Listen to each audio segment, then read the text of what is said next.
Acabamos de ler Mateus capítulo 12, versículo 9 até o versículo 21, que fala sobre a cura de um homem que tinha uma das mãos mirrada. Era uma mão que era atrofiada, era deficiente, uma das suas mãos, né? E, bom, os versículos que nós meditamos alguns dias atrás, os versículos anteriores, fala sobre o sábado, né? Que eles questionavam Jesus porque os discípulos tinham colhido e tinham comido. Bom, interessante que agora, no versículo 9 em diante, nós temos a continuação do assunto, né? Nós temos a continuação dessa questão do sábado. Porque Jesus entrou numa sinagoga. Sinagoga era onde os judeus se reuniam, né, para meditar na palavra. Alguns se reuniam no templo, outros se reuniam nas sinagogas. E Jesus frequentava as sinagogas. Jesus era judeu. Então Jesus estava lá na sinagoga e tinha um homem que tinha uma mão mirrada, essa mão deficiente, ali dentro. E eles, para questionar Jesus, para criar um pretexto, né, para questionar Jesus, eles perguntaram: é certo curar no sábado? É certo um judeu curar o outro no sábado? Jesus falou assim: mas peraí, deixa eu fazer uma pergunta para vocês, deixa eu inverter. Deixa eu responder a pergunta de vocês fazendo uma pergunta.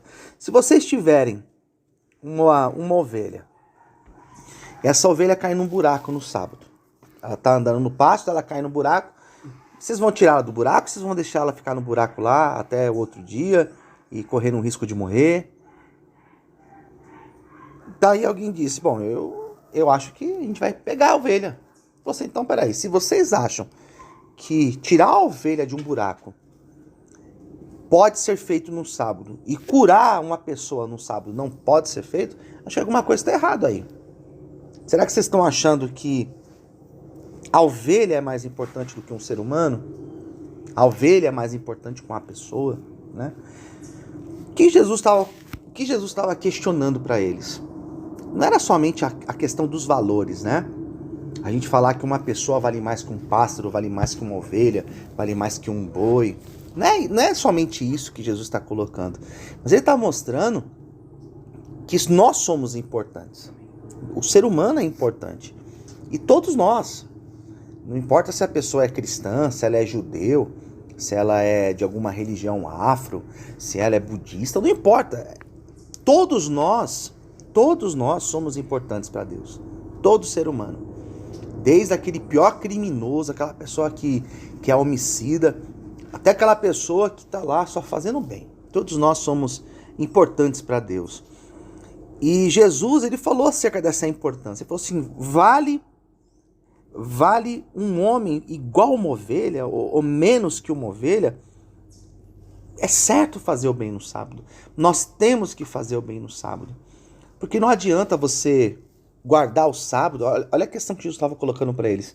Não adianta você guardar o sábado, você não fazer o bem para aquela pessoa que está caída, está doente, está no buraco. O que seria isso?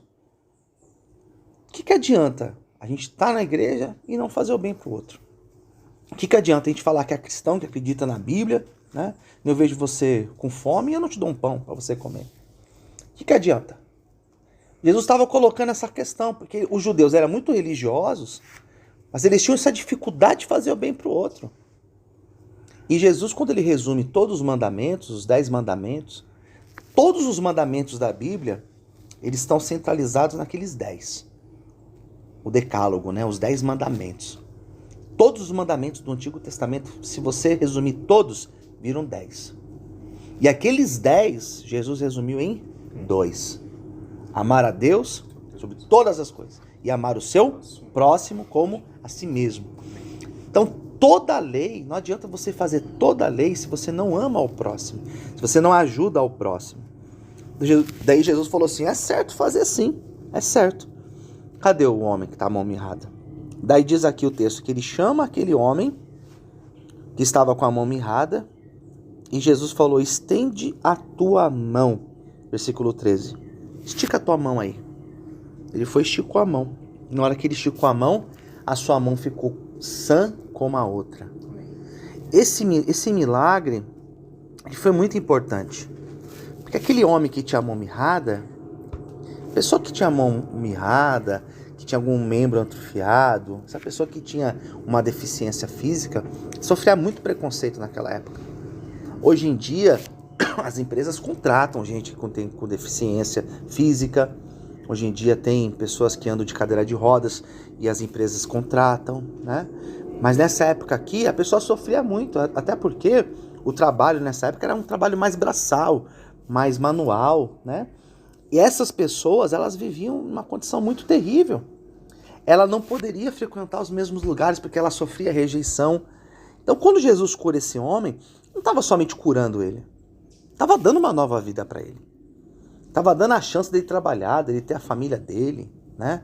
Era um homem que com certeza escondia aquela mão, vivia com aquela mão no bolso, sei lá, porque tinha vergonha de mostrar, né? E quando Jesus falou, estende a tua mão, diz a Bíblia que a outra mão ficou perfeita, como a dele, a outra. E agora ele poderia trabalhar, agora ele não tinha mais vergonha, agora ele poderia carregar as coisas com facilidade. Por quê? Porque Jesus curou. E Jesus não somente cura, mas ele restaura toda a dignidade da pessoa. É isso que Deus faz, né? Ele não somente liberta a pessoa do vício, mas ele dá dignidade para a pessoa, para que ela possa recomeçar a vida dela. E não só liberta o criminoso, né, da vida que ele tinha, mas ele dá a oportunidade para esse criminoso ter uma nova vida. Ele não só liberta aquela pessoa que está dentro, inserida no pecado, mas ele liberta essa pessoa do pecado e dá a ela a oportunidade dela recomeçar a vida dela com dignidade.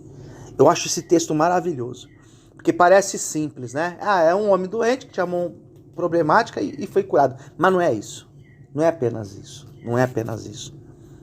A gente está falando de uma pessoa que sofria rejeição por causa disso. A gente está falando de uma pessoa que não tinha emprego para ela por causa disso. Nós estamos falando de uma pessoa que ela entrava na sinagoga e as pessoas olhavam para ela com um olhar de discriminação. E Jesus, quando cura aquele homem, tudo isso foi mudado na vida dele.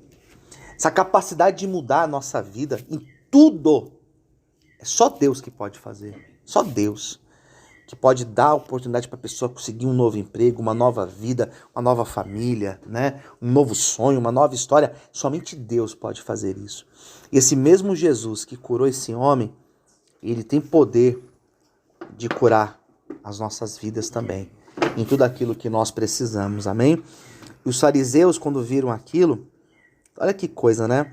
O homem recebe uma cura e os fariseus, no versículo 14, vai dizer que eles formaram um conselho contra ele para o matarem. Olha que loucura! Ou seja, o milagre, ao invés de trazer felicidade para aqueles homens, ao invés de eles ficarem felizes, ficarem incomodados. É incrível que se você está desempregado, se você está numa dificuldade, as pessoas estão nem aí, né? Elas não se importam. Você está com fome, as pessoas pouco estão se importando. Agora, se você começa a caminhar, dar certo, prosperar, parece que incomoda as pessoas. Parece que você dá certo, as pessoas ficam incomodadas. Aqui eles ficaram incomodados. Queriam matar Jesus. O que Jesus fez? Retirou-se dali. Uma grande multidão foi com ele. E ele foi curando todos. Todos que eram enfermos, paralíticos, cego, coxo, leproso. Todos que eram enfermos, ele foi curando e foi libertando. E ele dizia que não descobrissem, não precisa contar nada para ninguém. Deixa que os testemunhos fluem de forma natural. Para que se cumprisse, existiu uma profecia do profeta Isaías, muitos anos antes, que dizia o seguinte: eis aqui o meu servo, que eu escolhi, o meu amado, a quem a minha alma compraz, porei sobre ele o meu espírito e anunciará aos gentios o juízo. Eram palavras de Isaías se referindo a Jesus. Não contenderá, nem clamará, nem alguém ouvirá pelas ruas a sua voz. Não esmagará a cana quebrada, não apagará o morrão que fumega, até que faça triunfar o juízo. E no seu nome, eu acho bonito esse versículo 21, no seu nome os gentios esperarão. Quem eram os gentios? Aqueles que não eram judeus, né? Eles também esperarão pelo nome do Senhor.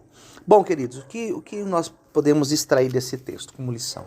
Primeiro, Jesus fala novamente que a gente tem que ter essa prática do amor, da compaixão com as outras pessoas, que isso é muito mais importante do que você ser alguém religioso, alguém que está na igreja 24 horas por dia. É muito mais válido você ser uma pessoa que não esteja 24 horas na igreja, mas você seja uma pessoa que seja uma bênção na vida de outras pessoas, né? E ele mostra também nesse texto que quando ele cura esse homem e dá para esse homem uma nova vida, uma nova dignidade, uma nova história, ele também pode fazer isso com a gente, com cada um de vocês, comigo, com todos aqueles que se aproximam dele. Amém? Então essa é a palavra, que a gente possa se aproximar do Senhor, que a gente possa viver uma vida na presença dele. Que o mesmo poder que ele teve para curar esse homem, restaurar a vida desse homem, ele também tem poder de curar a nossa vida e restaurar a nossa história em nome de Jesus.